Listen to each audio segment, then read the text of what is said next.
বাড়ি এই দুটো বাচ্চা এখন স্কুল যায়নি এমনি কোনো ঝগড়া বেটা কি করতো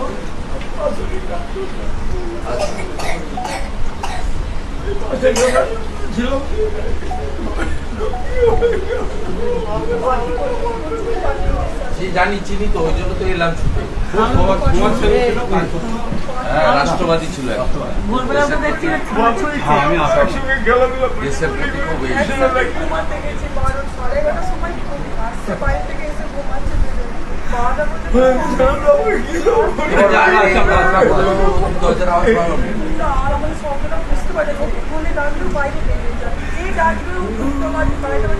খুব ফোনটা পুলিশ নিয়ে গেছিল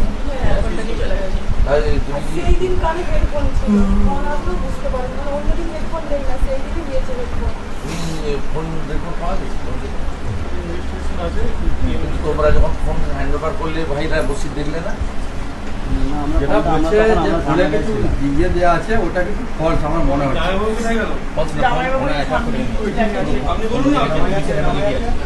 এখন আমাদের কাছে কতগুলো প্রশ্ন অধরা রয়েছে।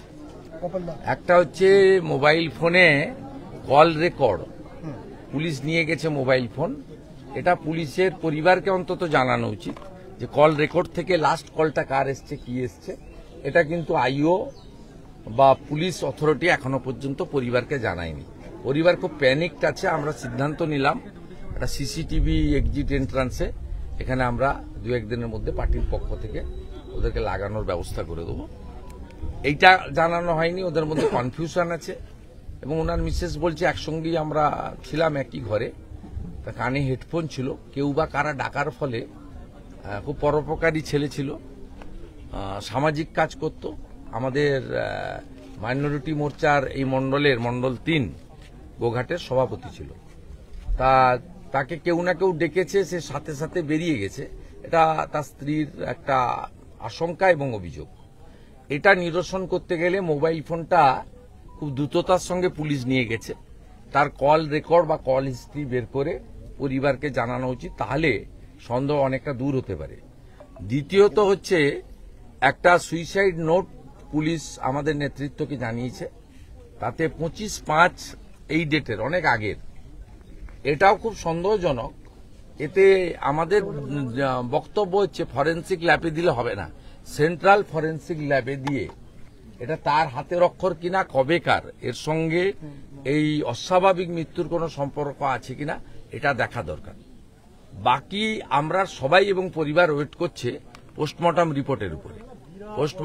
পোস্টমর্টম রিপোর্টের পরে যদি আমরা দেখি কোনো অস্বাভাবিক কিছু আছে, পরিবার আইনের আশ্রয় নেবে, আমরা তাদেরকে পাশে থাকব। আমি এখানকার প্রতিবেশীদের দলমত নির্বিশেষে অনুরোধ করে গেলাম তারা যেন পরিবারটাকে লক্ষ্য রাখে। তার এক ভাই রাজস্থানে পরিযায়ী শ্রমিকের কাজ করে, বসির, সেটাও দেখবেন। বয়স্ক বাবা আছে, একটা ছেলে একটা মেয়ে আছে, ছেলে মেয়ের পড়াশোনার ব্যাপারেও আমরা আমাদের দলের পক্ষ থেকে পাশে থাকব। আমাদের প্রাথমিকভাবে ওনাদের শেষকৃত্যের সময়ও আমাদের বিমান ঘোষ, সুশান্ত বেরা, বিশ্বনাথ কারকরা পাশে দাঁড়িয়েছেন, তাদের ব্যক্তিগতভাবে সাহায্য করেছেন। আজকে আমরা দলের পক্ষ থেকে কিছু আর্থিক সাহায্য করেছি। ভবিষ্যতে তার 2 বাচ্চার পড়াশোনার দায়িত্ব সহ আরও কতটা কি সহযোগিতা করা যায়, এই আমাদের অত্যন্ত একটা বলিষ্ঠ কার্যকর্তা 18 সাল থেকে আমাদের সঙ্গে আছেন, আমরা সেটা চেষ্টা করব। ঠিক আছে, আমি 5টার সময় কলকাতায় একটা প্রেস কনফারেন্স আছে, ওখানে বলব।